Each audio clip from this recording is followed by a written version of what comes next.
Oke guys, ketemu lagi dengan saya Renal dan di video kali ini saya kembali akan menceritakan sebuah kisah horor yang pernah gempar pada masanya. Penasaran dengan ceritanya?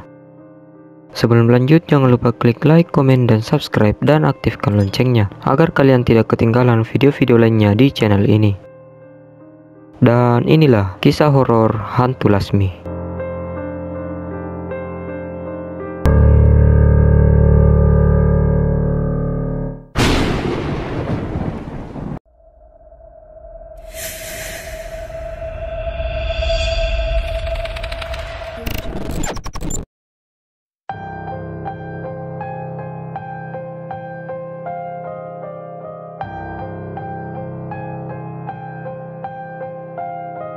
Cerita atau film berbau horor selalu punya daya tarik tersendiri, apalagi kalau kisah menegangkan tersebut diceritakan secara personal oleh seseorang yang mengalami kejadiannya secara langsung.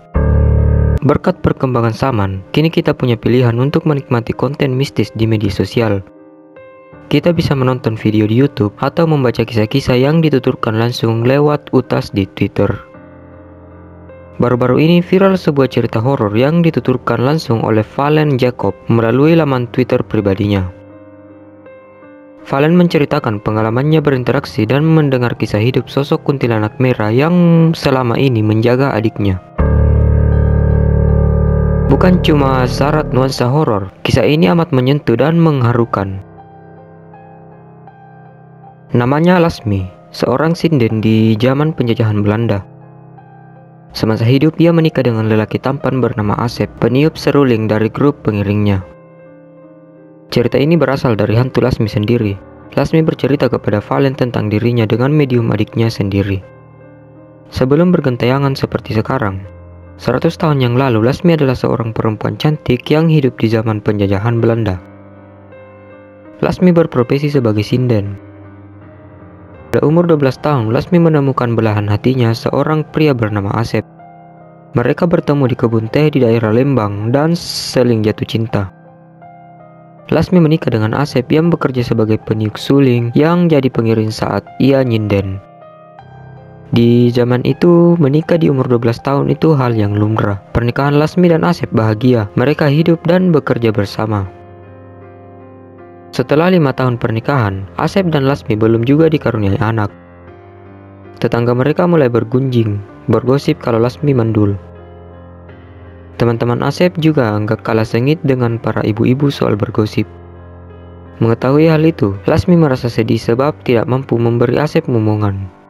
Bahkan Lasmi selalu mengusap-usap perut tetangganya yang sedang hamil dan berharap suatu saat ia dapat hamil juga. Tidak sampai di situ, Lasmi pernah dirayu dan dilecehkan oleh Londo saat dia selesai pentas di acara orang-orang Belanda. Kejadian tersebut semakin membuatnya sedih dan merasa tidak pantas menjadi seorang ibu. Melihat sang istri yang bersedih hati, Asep meyakinkan Lasmi kalau dia tidak akan meninggalkannya meski mereka belum dikaruniai keturunan. Di titik ini, Asep mulai sakit-sakitan. Ia memiliki penyakit gula turun-temurun dari keluarganya. Tepat saat usia pernikahan Asep dan Lasmi menginjak 10 tahun, doa dan harapan keluarga kecil tersebut terkabul. Lasmi hamil, gunjingan tetangga berhenti, semua berubah menjadi doa.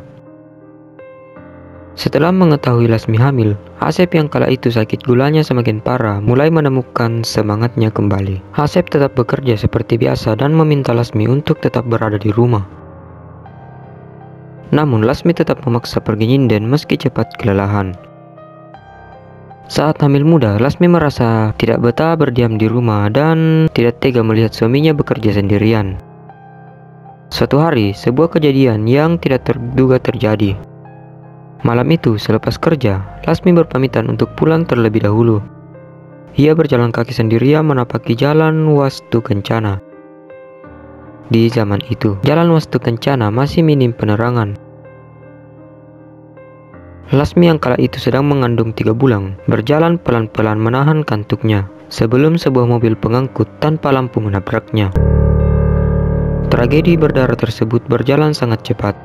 Tubuh Lasmi terseret dan wajahnya menghantam tanah berbatu sejauh 8 meter ke depan, merobek mulut sampai ke telinganya. Supir yang menyadari menabrak seorang perempuan sempat keluar dan melihat kondisi Lasmi.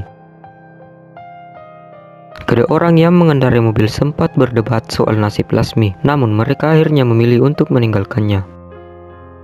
Lasmi mendengar perdebatan tersebut samar-samar. Ia menahan rasa sakit yang ada di perutnya. Tidak ingin kehilangan anaknya, Lasmi hanya bisa melihat mobil yang menabraknya pergi. Perlahan, roh Lasmi meninggalkan jasadnya yang tergeletak tragis.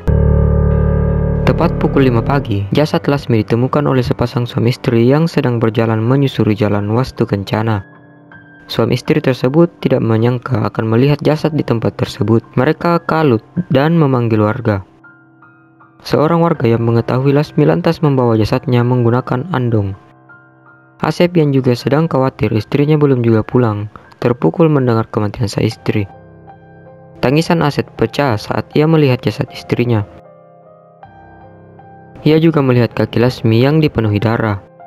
Ia telah kehilangan 2 orang yang dicintainya dalam hidupnya.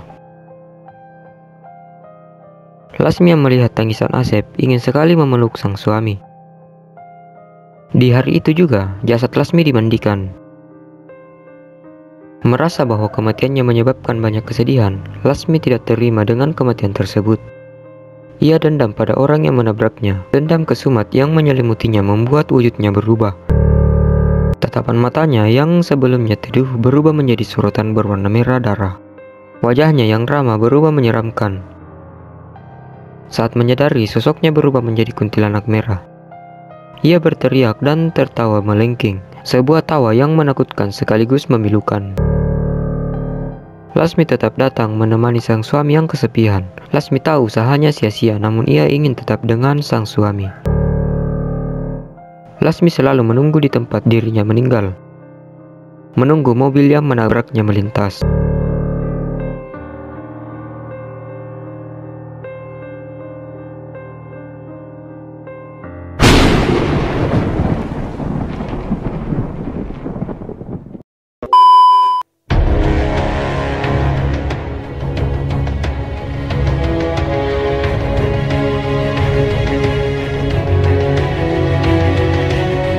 Oke guys, jadi begitu dulu untuk episode kali ini. Jangan lupa like, comment, share, dan subscribe, dan aktifkan loncengnya. Dan sampai jumpa di video selanjutnya.